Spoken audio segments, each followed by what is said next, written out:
call me Crazy Joe, but now they can call me Batman. What up? Welcome back once again to the Necro Zoo. I am Bones. And in this one, let's go ahead and add one more figure to my McFarlane DC Multiverse collection. Now today we will take a look at Impulse. Now this is a Target exclusive. It was online for a split second and then it was gone. So you're going to have to look for these in your stores or get them in the aftermarket. Now luckily I did pick up one of these to review. Now I actually was really anticipating this figure. I did like the way it looked from the very beginning, even though it is a very recognizable buck. But he does look like a speedster in the packaging, so let's go ahead and take a closer look at him. But first, he does come with your standard black DC Multiverse stat. Now of course, these are not really needed, but sometimes they do come in useful. He also comes with his data file card. On the front, you do have some source material from the comics. Now, this is not necessarily the version of this character that is on the card or on the back of the box, but there are different versions of him in the comics, and maybe later on we will be getting this smaller pint-sized version. Now, on the back, you do have some information.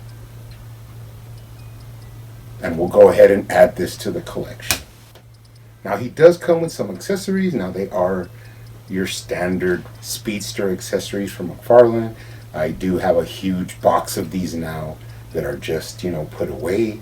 But I do appreciate something to use in figure photography or to use in stop motion.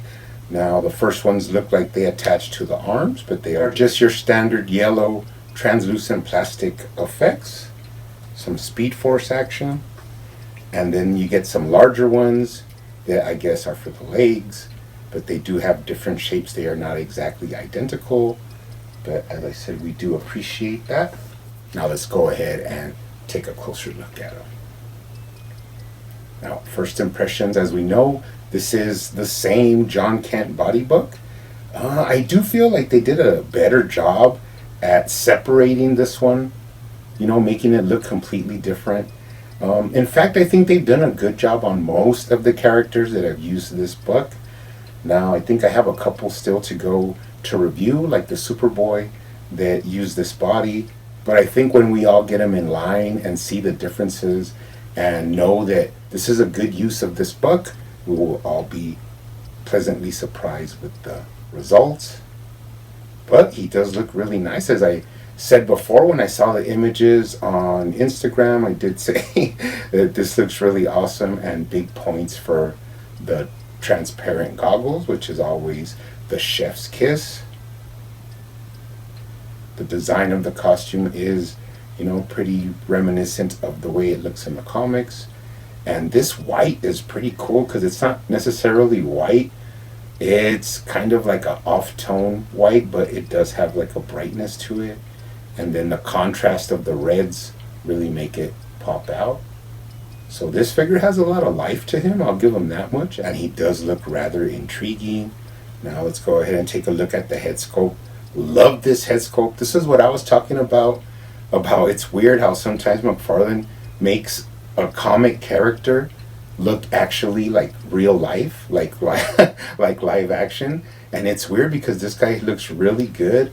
He has a ton of paint, like if you could see the different tones, like on his forehead, even like brushed across his nose. And even in the hair, he has like a wash that just looks really immaculate. And the goggles are just the thing that really, really ties it all together and makes this a very, very nice looking figure. Love the wings that they used. Wasn't a big fan of the Wallace West wings. Those were kind of meh. But these are really nice. And of course, I can't say it enough, those translucent goggles. Any goggles that McFarlane makes should be translucent. I remember the whole Blue Beetle Booster Gold thing, and if those goggles would have been translucent, I feel like those sales of that 2-pack would have been just a little bit higher, because that's just like that little thing that makes you motivated to pick up the figures when they have that look of the clear goggles. So can't state that enough.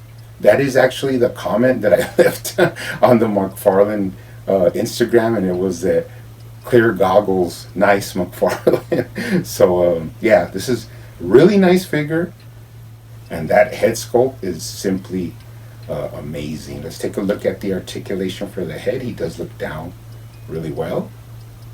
You could get him to look completely up almost, and that's good for running poses, and that is without any modifications. So if you were to mod this, you could actually get a little bit more range out of it. You got right to left, and of course you could tilt his head for some attitude. Loving this head sculpt. That pretty much makes the figure, and you could tell that they gave a lot of love to the head sculpt because they reused the buck. They didn't have to spend money on that. So that makes me feel like sometimes it's like a big win when they use the same buck, because they have more money to spend on different parts and details. Now going down, check out the lower body paint. I mean, like I said, you got the edges of that red design down the middle like a racing stripe, and then you have the prominence of that white that just makes it really stand out. Down into the trunks, I mean, you got a clean line from the top all the way down. Just really, really nice paintwork. Not really any flaws on my figure, so that's really nice. Let's take a look at the waist articulation. You do have side to side at the waist. You have the full tilt-a-whirl. You got a lower waist swivel, upper chest swivel. You could twist them, get them in some pretty sweet poses. Now crunch wise, not really much of a crunch. I will show how that upper torso kind of wants to crunch down to the belt, but it just can't make it. But it is pretty good. And I mean, you know that this buck doesn't have a good crunch, but for some reason this one does have a little bit more. And of course you could lean them back like most McFarlane figures. Take a look at the shoulders. You do have that socket and bushing kind of shoulder joint that gives you a lot of nice range, and also covers any gaps that would be in that shoulder.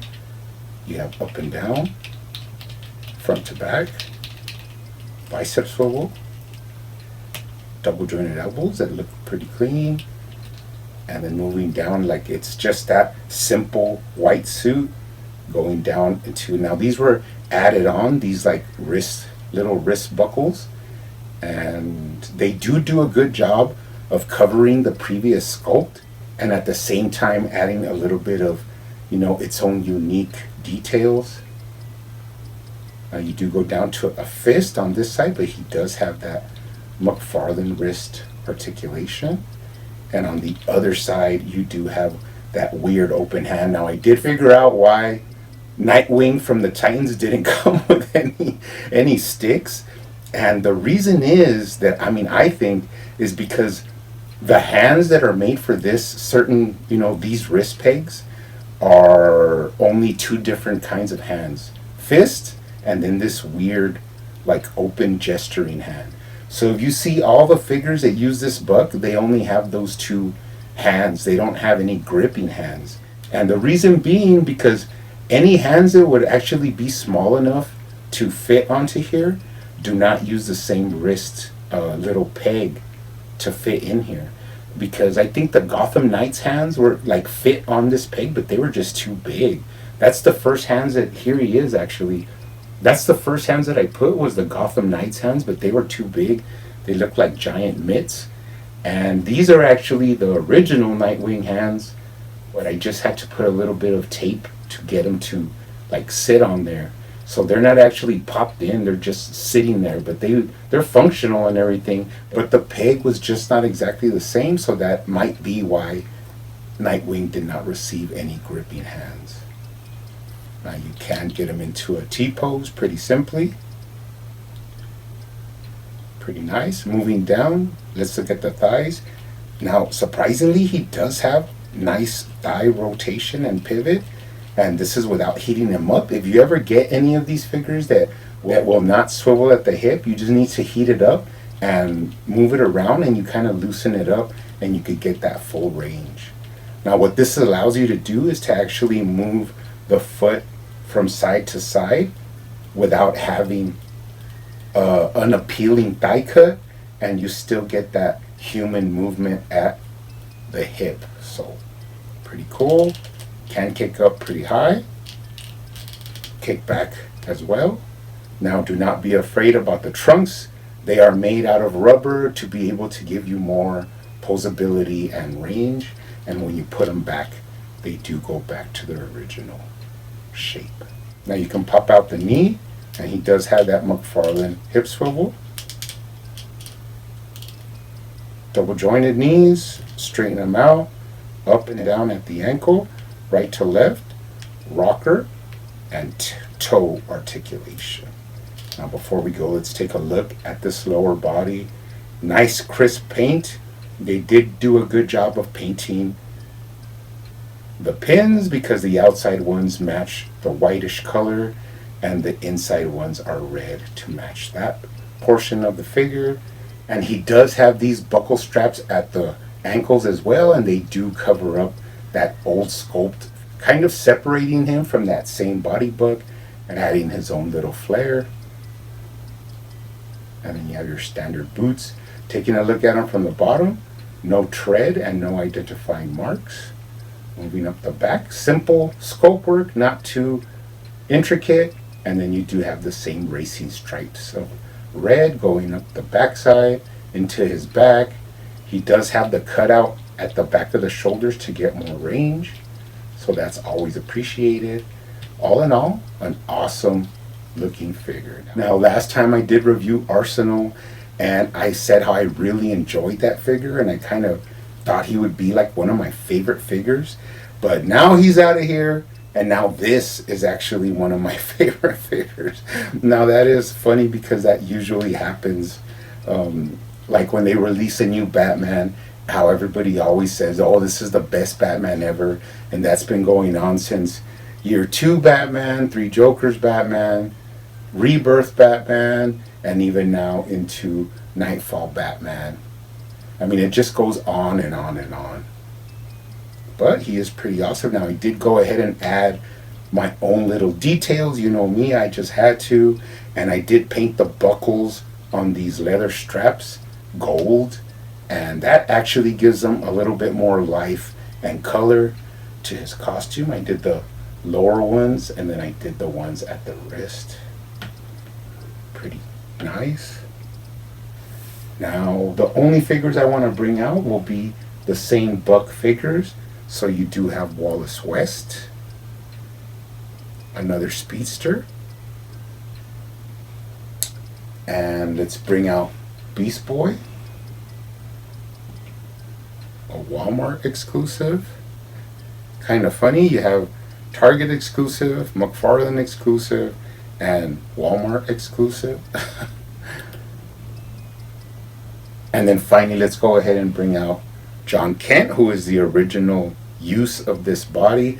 Now, this one is different because I did paint his eyes.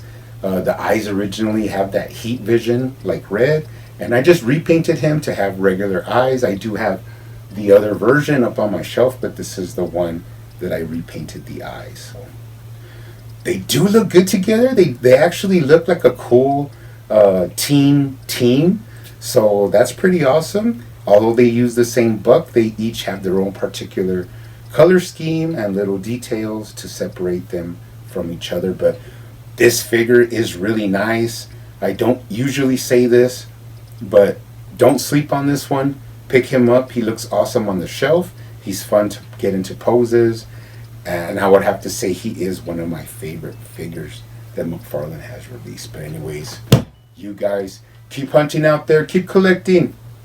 Keep customizing. And I will see you on the next one.